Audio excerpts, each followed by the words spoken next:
they could rob them. Next, I looked at the person I called Karen.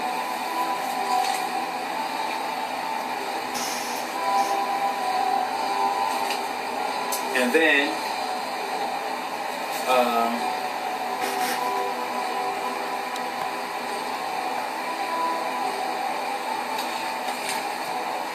like I said, I looked at the person that I would call Karen, and then I finally realized we were in a trap. Then this person that looked like Karen turned smaller, and then she fainted.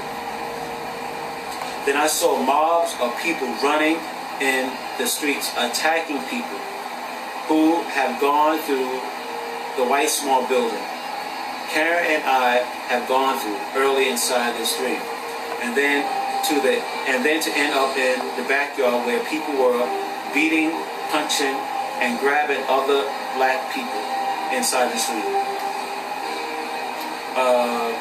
And the people who was doing the attacking were mostly black men.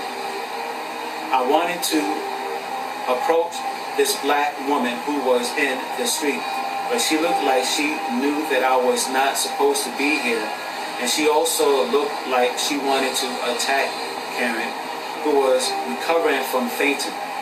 It was sheer panic in the streets. It was still nighttime out. No cops were in this area, just people attacking one another. I then remember seeing a freeway or something off in the distance, while I seen buses zipping down the freeway. And I also sensed this place was by the water. And I think I also smelled sea salt in the air.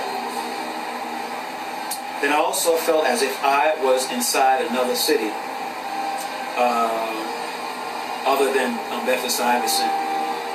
Or maybe this place did not look like Malcolm X or areas in Bedford-Stuyvesant that I never explored into.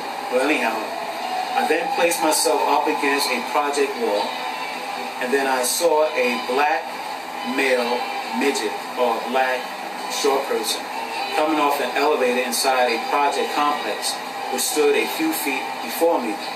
Instantly, I wanted to wave and say something to this short person, but I was so scared. Then I seen a group of black men inside a ground floor project building, which was directly across from the building I spotted the midget in.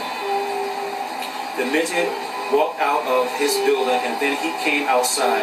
I believe he sneakily spotted me crouching down around the corner of the building that this small individual was in. I believe that once the small person seen me, he had gone into the building where there was a group of black men in the ground floor, like I just mentioned. And I believe in this dream that the small person was informing the gangs of black individuals in the lobby of this project complex that I was around the building, hiding, crouching down somewhere.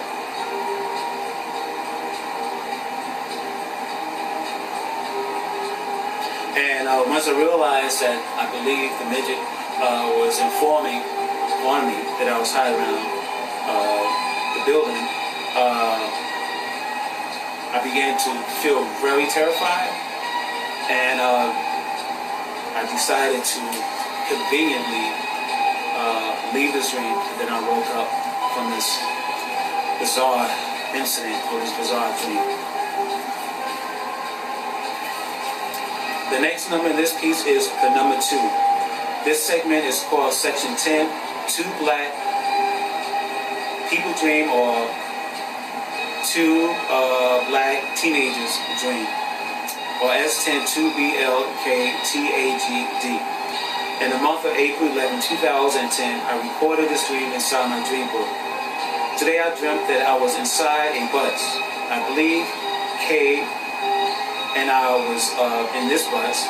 It felt like a late afternoon, or it might have been nighttime.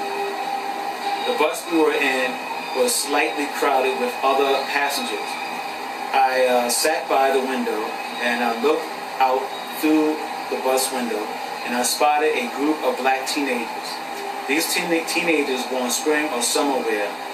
I seen maybe one or two teenagers wearing white tank tops or t-shirts. The teens stood motionless. The only part of their bodies that they moved were their heads. They were scanning the streets for something or somebody. Then they gazed upon a mature black man coming their way. The mature black man came even closer to the black youth. Now the man was in the midst of the teenagers. Then suddenly the teenager hit the individual for no apparent reason. After they punched and kicked this person, some of them held him. Then they once again became still. The only part of their bodies that they moved were their heads again. They scanned the streets once more. Then their eyes fell upon another mature-looking black man who wore dreadlocks. They grabbed their new hostage. Then they forced this new person with the dreads to kick the other mature man they assaulted a few minutes ago. They made their new hostage kick the other hostage in his testicles. Then the bus that I was still in suddenly picked up speed.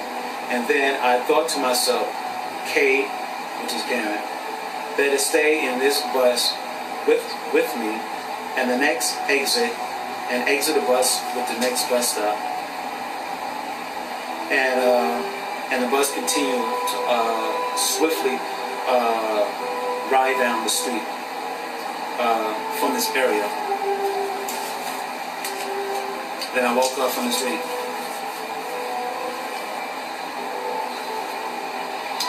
Okay, the next number in this segment is the number 3.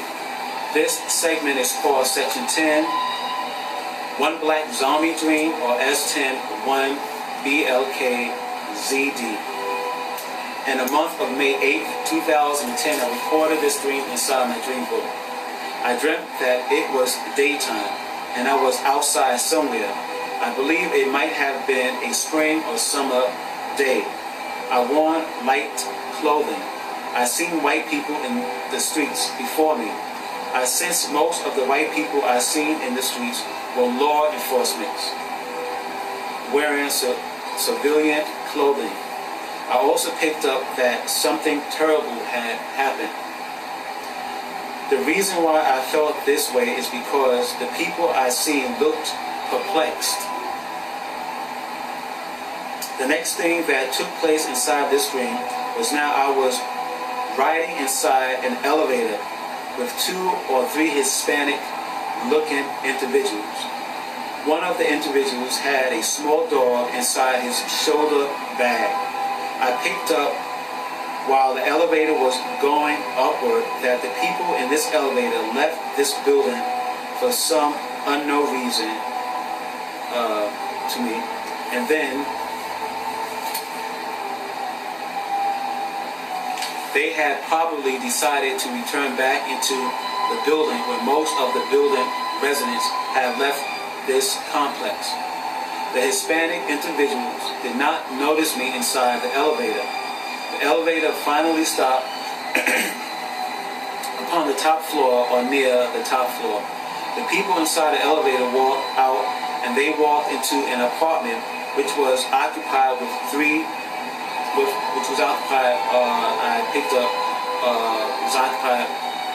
with their relatives. I seen 3 Hispanic women sitting in a couch. The women on the couch greeted the men who walked into the apartment. Then I seen one of the girls walking away from the other 2 women. Next, I found myself upon the roof of this building.